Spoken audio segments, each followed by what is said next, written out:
Fresh ironed snow-white shirts, bright scarlet scarf, shiny polished shoes.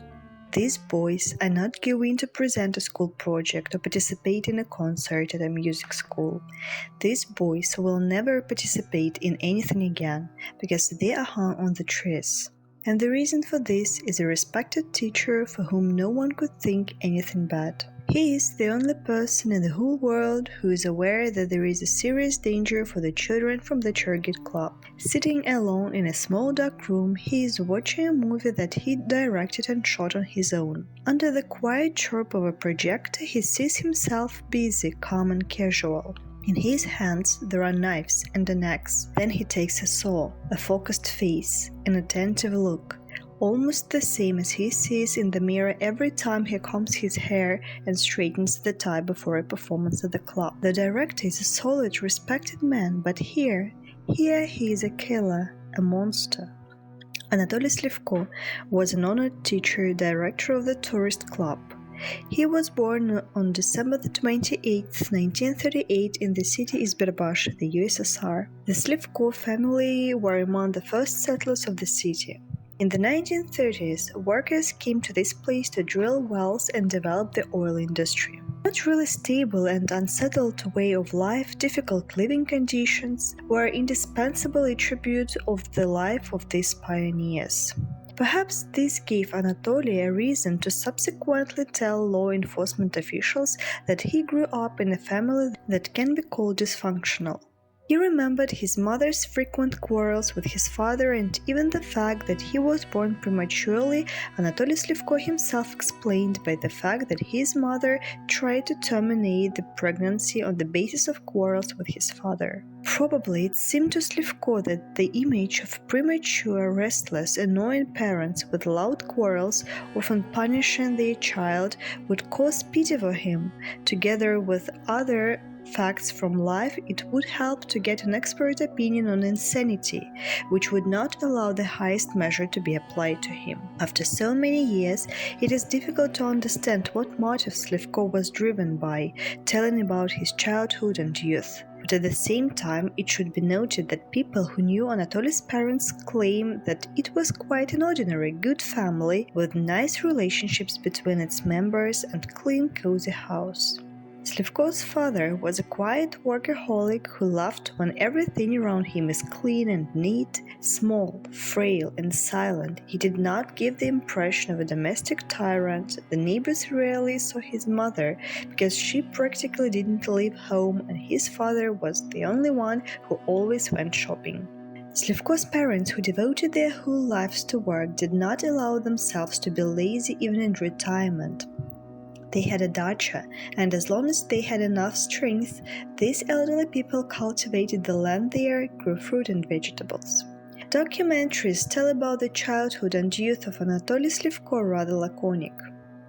As a child, Slivko was sick and weak, suffered from insomnia, lack of appetite, was embarrassed of his appearance, clumsiness, avoided noisy games with peers and sports activities. As a schoolboy, he became interested in raising rabbits, willingly killed and butchered them. Later he served in the army on the Far East, about which he said the following: "I had no one there. I was lonely and scared." According to his own memories, Slivko faced sexual excitement very late. For the first time, he experienced sexual arousal only at the age of 22, and even then he realized that any thought of a woman disgusts him. Instead, he began to notice an increased attraction to boys. At the trial, he once said, "I had a feeling of attraction to boys for the first time in 1961 after I witnessed a traffic accident in which a 14-year-old boy died. He was wearing a school uniform with a tie, a white shirt, and new black shoes. There was a lot of blood. Gasoline was spreading on the asphalt. I suddenly had a feeling, a desire to have such a boy, to make him feel bad, to hurt him." Because of these thoughts, he even had to change his place of residence and move from the Far East to the city where his parents lived. There was a large factory there which required a lot of workers. It was a newly built city, to which many young people and families with children came. In order to start working at the factory, Anatoly needed to graduate from a chemical technology college, after which in 1963 he qualified as a station wagon operator and began his career at the chemical plant. He worked selflessly, exceeded the plan, and soon became a striker of labor. But his job was not the only desire of Slivko. He had his own all-consuming passion, tourism. He had a desire to organize hiking trips with children. Many times he told stories about the nature of the Far East to school children. He was not very interested among his peers, and in the face of the boys, he finally got grateful listeners who were infinitely ready to trust him. In 1963, he got a job as a teacher at secondary school number 15. From the diary. After college, I got a job at the acid factory. I had no relationships with girls. It wasn't interesting for me to be in the company of peers. I was attracted to children. At schools, I told them stories about the nature of the Far East. Then I became a pioneer leader at the school number 15, where I used to study myself. I found comfort in the company of children. I love them sincerely. I teach them kindness, selfless love for the fatherland. But I live in two worlds. The real one seems gray and dim to me, and the world of my fantasies, where I see the torment of children, is bright and exciting. The memories of the accident of 1961 constantly pops up in my mind and haunts me. Here the foundations of a tourist club, which will be very well known throughout the whole country in the future, began to be laid. Slivko had good organizational skills, will, a sense of humor, and a desire to show children the world of mountains, the beauty of the surrounding nature. He knew how to teach, enjoyed it, knew a lot about nature and loved it sincerely. And these are not just words. Former pupils of Anatoly recall that in each hike, even if it lasted only one day, the guides received some knowledge about herbs, about trees, about how to behave so that the forest and mountains do not suffer. The pupils never picked flowers in the alpine meadows during their hikes. They were eaten by cows in the mountains, and the children were forbidden to tear them up. Otherwise, they will be punished.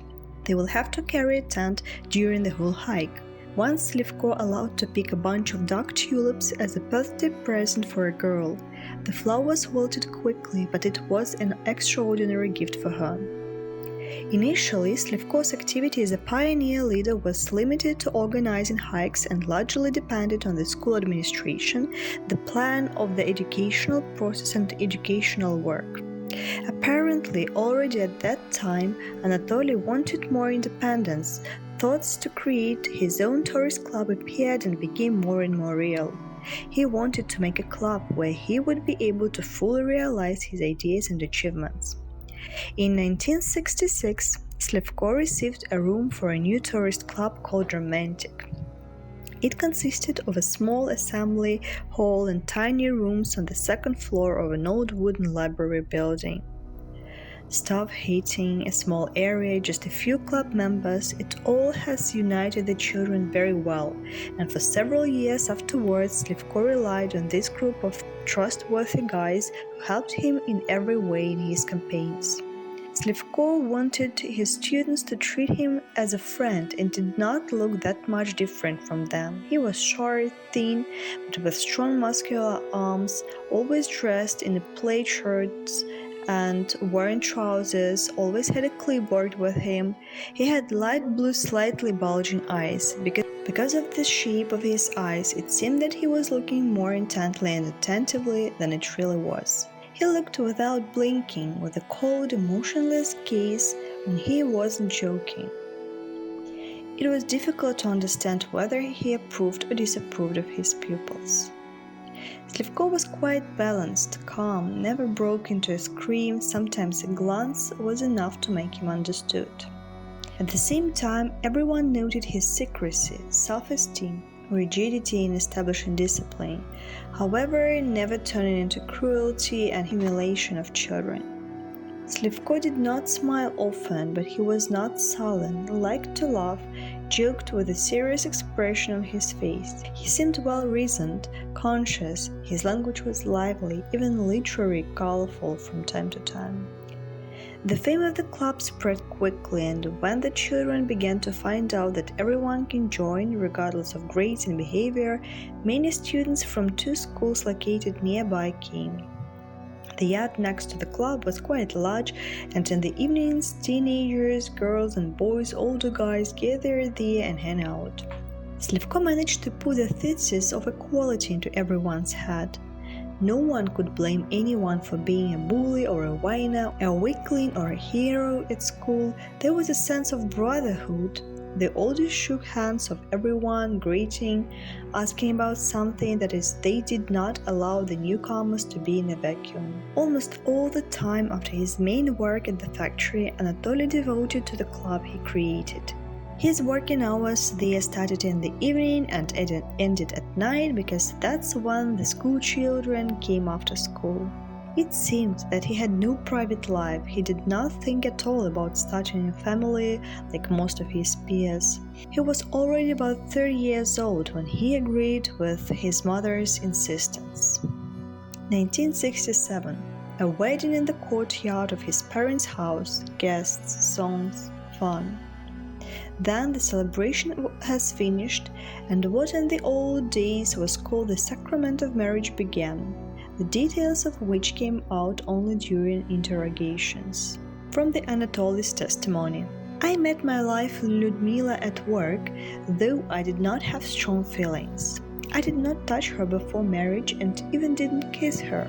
My wife told me later that she regarded this behavior of mine as a standard of modesty, and only for this reason she married me.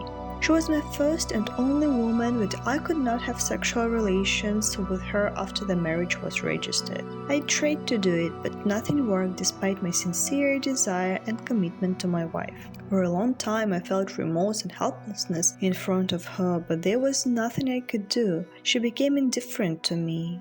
For 17 years of marriage, I had sexual contact with my wife no more than a dozen times. However, she has given birth to 2 our children. It cannot be said that Slivko did not try to correct the situation in any way. Once he even had a doctor's appointment, he tried to share these problems with others and asked for help, but in response he heard that nothing serious was happening to him. The doctor, not particularly listening to the patient's complaints, advised him to drink Eleutherococcus tincture, sleep more, and be outdoors more often. A young nurse who was present at this conversation openly giggled. It is not difficult to imagine the mood of Slivko, previously expected at least some solution to his problems, leaving the doctor's office. All attempts to establish a normal sex life with his wife did not have results, and after the birth of his youngest son, he generally slept in a separate room.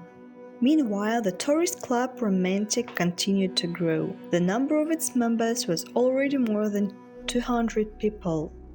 Due to a fire in the old place, the club was allocated a new large room in the most important cultural center of the city. The club moved to the new building having a new name. It was 1968. The tourist club was Culture-Git, which is an acronym translated into Russian like through rivers, mountains and valleys. At first, at work, I was somehow afraid to talk about my hobby during the work shift. Then I felt that my co-workers were interested not only in how I work, but also in what I do in my free time. Unexpectedly, my story about tourist club for children was met with interest. If it happens so that my weekends are not suitable for a hike, my comrades help me out. Sometimes I stay on a hike and I know that I won't be asked about it. My co-workers realized how important the task of educating the younger generation for me is, how difficult but at the same time interesting this work is. More than 1,000 children visit the club every year. Photographs, films, exhibitions, various collections, biological experiments, collection of materials on the preservation of the Caucasus nature, all these are the activities of the club. And now geologist courses are also on in our club.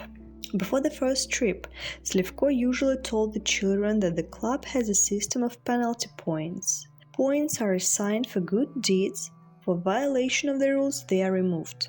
A children peeled potatoes for soup with a thick layer received a punishment of 100 points. Was lazy and brought little wood to the fire while everyone was looking, bringing chopping sticks, doing business, get minus 100 points.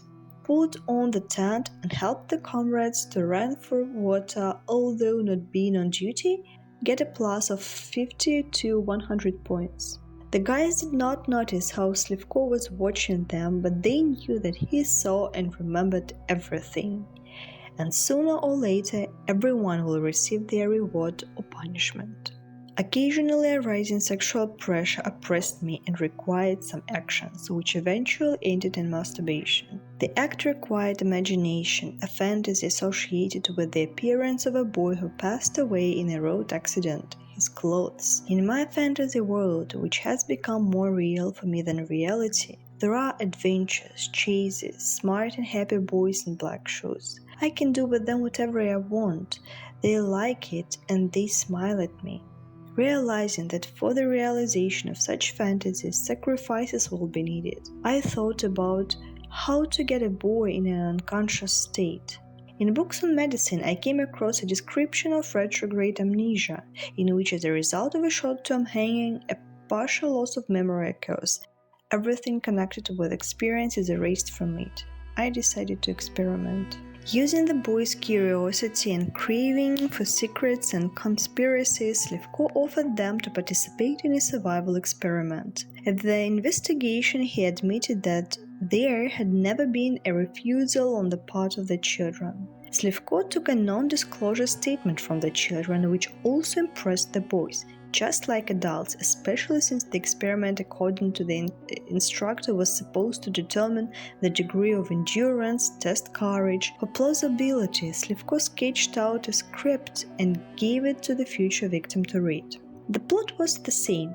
The pioneer hero was subjected to various tests, including torture. Slivko explained the need for filming vaguely. He, they say, collects material and writes a book about the limits of human capabilities. In some cases, Slivko said that he was obliged to know how to provide first aid in hiking if someone loses consciousness. The system of fines for misbehavior also helped the search for test subjects. If the child received a fine, Slivko met them halfway, offered to walk out by participating in the experiment. Some of the guys went to the experiment wanting to earn money, and Slivko offered them. On June 2, 1964, Slivko conducted his first medical experiment, which consisted in the fact that the boy was suspended in a noose and lost consciousness short time later. When he was unconscious, Slivko performed an act of masturbation and ejaculated on the boy's shoes. When the boy came round, he did not remember anything at all about what had happened. He survived, but a few months later, Slivko committed his first life-terminating experience. The victim was a 15-year-old boy who was not distinguished by exemplary behavior. Slivko told him that he was writing a dissertation on the limits of human capabilities and persuaded him to participate in a scientific experiment to test these very capabilities. The boy went aloft, being out of air in a noose. Slivko tried to save him by performing artificial respiration and heart massage, but it turned out to be useless. Frightened, he immediately began to get rid of what was left from the boy. He cut it into several pieces and dumped them into the river. He destroyed the film on which it was captured, fearing that someone would discover it. Thus, the experiments were now divided into lethal and non-lethal, and only Slivko knew which one would take place next time. The boys did not realize that going into the forest with a joyfully excited teacher who seemed to be their friend already, they might not come back. The preparation for the experiment was thorough. Slivko prepared in advance a clean, well-ironed school uniform, a white shirt, a red tie, and of course polished shoes. The boy promised not to eat anything 10 to 12 hours before the meeting so that nausea or vomiting would not appear during the experiment. Slivko washed some of the boys in the river and dressed them personally. The gourmet was carefully preparing for the future feast. He brought the victims into unconsciousness in various ways. He put a gas mask on the face of one of them and forced him to breathe ether. Over the head of the other, a plastic bag was pulled, blocking air access, but most often he used a loop made of a rubber hose. He had no fear that he would be betrayed because the boys simply could not know what happened to them next. Slivko carefully controlled the conduct of his experiments. He always took photos and made films, kept notes in which he recorded the date and time of the experiment, the actions and appearance of his subjects during strangulation, the symptoms observed after the child came round, tracked their pulse. At the trial, Slivko pointed out that thanks to his approach to the experiment, he raised the boy's stay in the next world up to 9 minutes, when the child could still be revived. It was a real conveyor belt. Dozens and dozens of different boys passed through Slivko's hands. In total, more than 40 people became victims of the so-called non-fatal experiments. According to the other sources, about 100 people. These guys did not slip out of the loop themselves and did not accidentally stay alive. Slivko revived them and gave them life, but the consequences of these experiments were very severe. Some of the participants in the experiments as a result received illnesses for life and even disabilities. Balancing on the verge, Slivko was quite clearly aware of how long it was necessary to keep the child in a loop so that he could later help him, but there was also a clear understanding of what needed to be done so that the experiment ended in a fatal outcome. If Slivko conducted this version of experiment, then he took the victim out of the loop after 10 to 15 minutes. On November 14, 1973, Slivko took life of a 15-year-old boy. A criminal case was opened on the fact of the child's disappearance. Searches were conducted in the forests. Divers examined the bottom of the local river, but it did not bring any results. The version of the investigation was even the abduction of the boy by gypsies. The child's mother herself traveled all over the Soviet Union in search of her son, wrote to all authorities. She also came to Slivko and asked him if the boy had told him about his plans to run away from home. He replied that he had not spoken to him about it. The police also came to Slivko for photos of this child that could be shown on television. He printed beautiful photographs and in addition organized a search in the woods for the missing boy, in which up to 200 members of the Chergid participated. Months passed and the boy was never found, so the case of his disappearance was closed. But in the winter of 1974-1975, a prisoner in the colony wrote a confession in which he said that he had taken the life of a teenager and buried him on one of the islands. However, the search for the boy, according to the schemes drawn up by this prisoner, again led to nothing. It turned out that he did not do this, but simply wanted to have fun by taking a ride to the place of the search for the child. The investigation again reached an impasse and was suspended. On May 11, 1975, Slivko takes the life of an 11-year-old 5th grade student. On May 12th, his school bag and clothes were found on the embankment. A thorough examination of the banks and bottom of the river did not bring any results. After interrogating the child's parents, the investigator found out that the boy was going to the so-called filming, which was carried out in the forest by a man, and asked his mother to buy him new swimming trunks specifically for this. The investigator considered this information important and sent an order to find this man. They did not conduct any investigation to establish the identity of this film lover, and no one connected to two cases of missing children into one.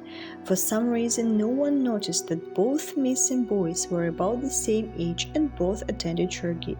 None of the residents of the city could even imagine that the disappeared boys could go aloft. The most likely cause seemed to be an accident, especially since there were many hydraulic structures around the city, with just the boys craving for adventure, which could make them embark on a long journey. Be that as it may, criminal cases were not initiated in these situations. The boys were wanted. but it did not give any results. Despite the loss of 2 members of the club, life in the Chergate went on as usual. Paradoxically, the club fully met its purpose. The guys were happy to go to the club and took an active part in all its affairs. Most importantly, it was interesting for them.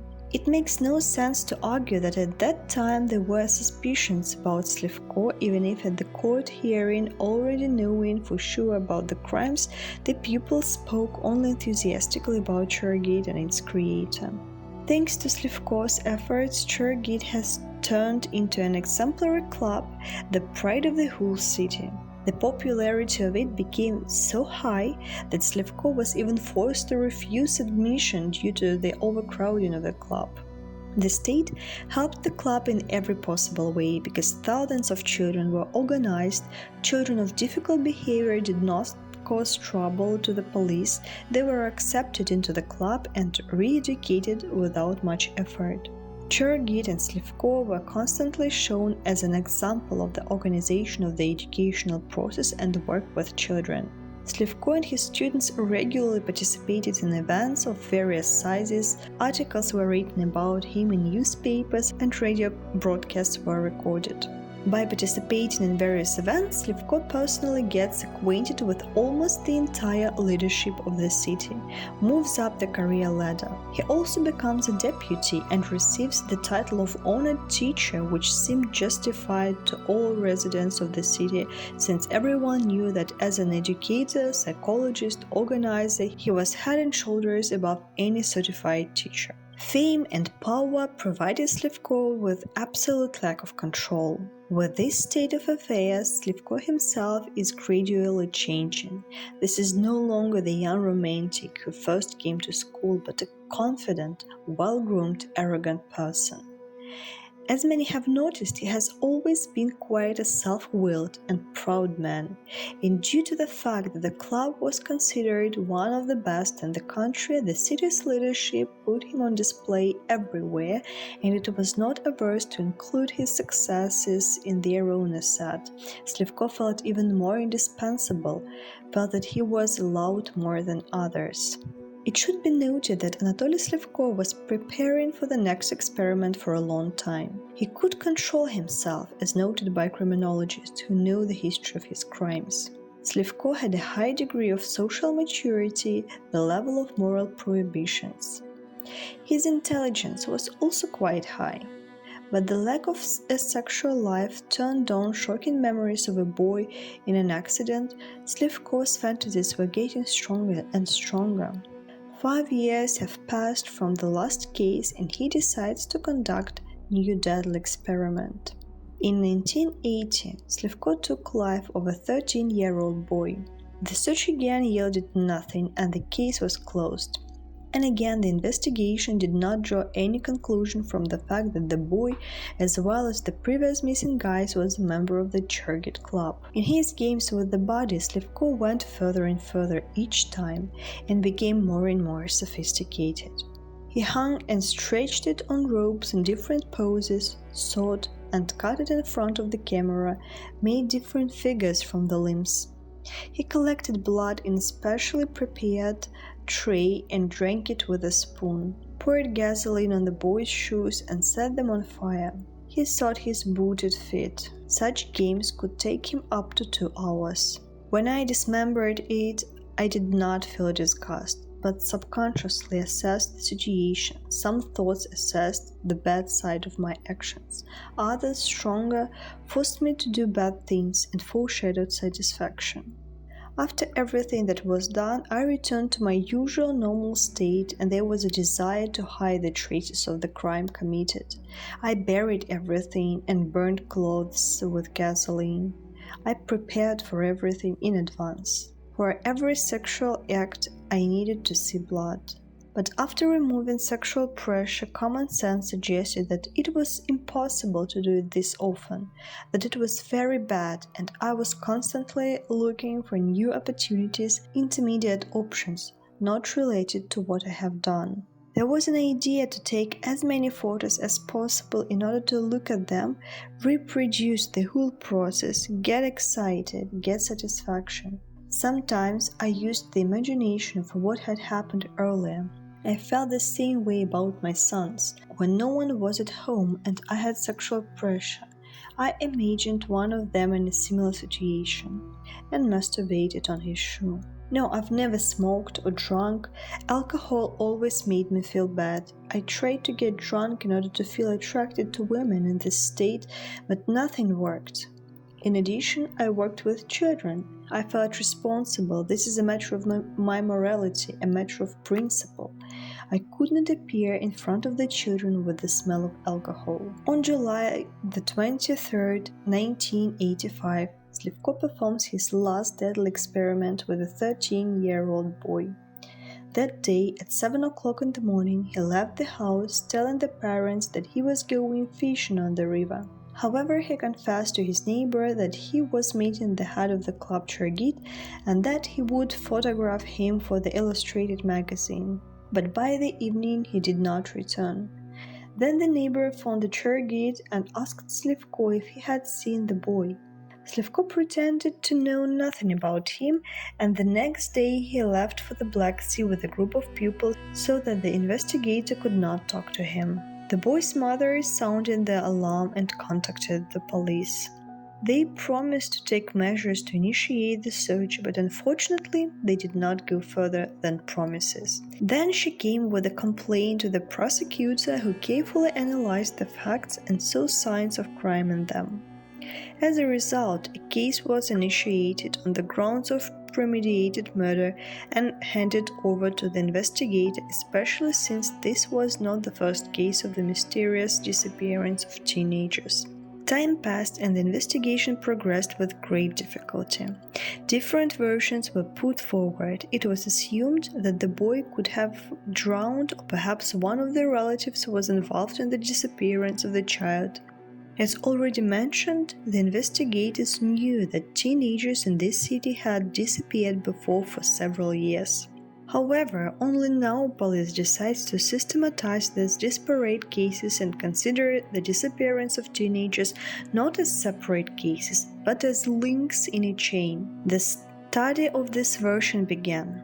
First of all, attention was drawn to the Chergit Club, which was visited by all the missing boys. Talking to members of the club, the police found out about the filming of the movies.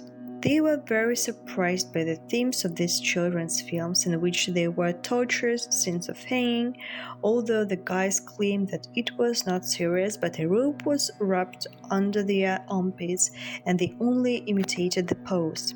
The investigator was even more alarmed by vague reservations about some strange medical experiments that the head of the club conducts with children, but no one wanted to tell the smallest details.